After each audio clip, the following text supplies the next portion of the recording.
All right, let's get right into it. Today, we're talking about something that connects every single one of us: water. The big question is making sure everyone on Earth has clean water just a utopian fantasy, or is it something we can actually pull off? Let's dive in. Okay, seriously, just stop for a second and picture that. You're thirsty, you go to the sink, you turn the knob, and just nothing. That simple act, something most of us do without even thinking, just fails. Well, for billions of people, that's not something they have to imagine. It's what they live with every single day.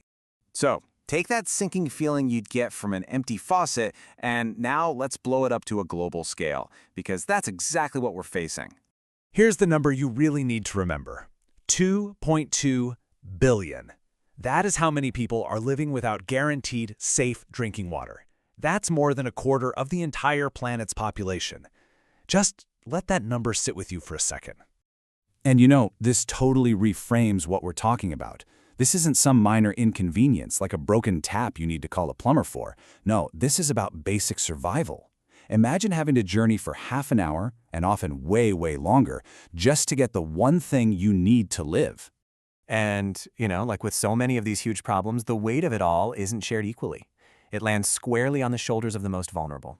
We're talking about kids whose bodies are still growing, the elderly, pregnant women, people with disabilities, and overwhelmingly, it's women and girls who bear the brunt of it.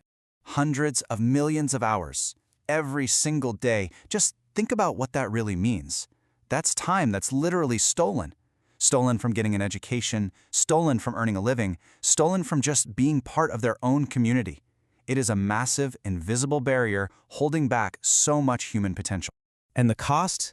It's absolutely devastating. 1.4 million. That's the number of people who die every year from diseases that come directly from dirty water and poor sanitation. And the real tragedy here? These are preventable deaths. Every single one of them. Now, it's really easy to hear all this and assume the problem is simple, right? That we're just running out of water. But the truth is, the real root of this crisis is something else entirely, and it's probably not what you think.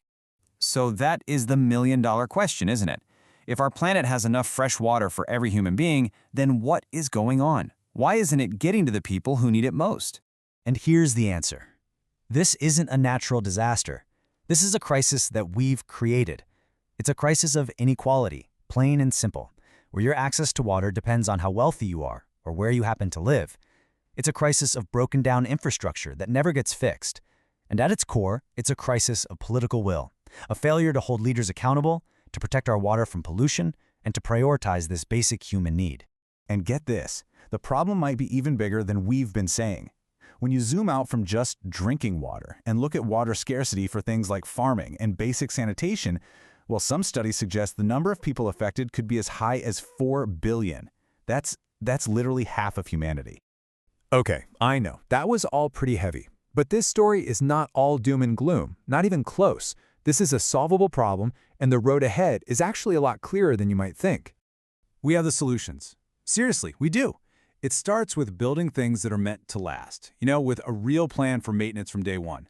It means putting the power in the hands of local communities with their own purification systems. It means we have to protect our natural water sources, our rivers, our springs from pollution.